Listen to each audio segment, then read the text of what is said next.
ధర్మము అంటే అనుష్ఠించినదేదో అది ధర్మము, ఆచార ప్రభవో ధర్మ అన్నాడు. అందుకే భీష్ముడు అటువంటి ధర్మమును ఆచరించాడనుకోండి, అసలు యమధర్మరాజు గారు ఆయన జోలికి రానేరాడు. ఇది ఎంత ప్రధానమైన విషయం నరజన్మకి అంటే, నరజన్మ ఎత్తిన ప్రతివాడు కూడా ధర్మమునందు అనురక్తి కలగాలి అంటే కేవలము చంపడమే కాదు, ధర్మానురక్తిని ఇవ్వగలిగినటువంటి వాడు మహానుభావుడైన యమధర్మరాజు గారు.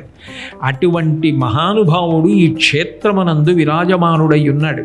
అంటే ఈ క్షేత్రము ఎంత శక్తివంతమో, మనుష్య జాతికంతటికీ కూడా ఎంత అపూర్వమైన క్షేత్రమో, నరజన్మ ఎత్తిన ప్రతివారు ఈ క్షేత్రమునకు ఎందుకు తప్పకుండా రావాలో, ఎందుకు నమస్కరించాలో, ఎందుకు అది దాటి పైకి వెళ్ళి నరసింహస్వామిని దర్శనం చెయ్యాలో అర్థమవుతుంది.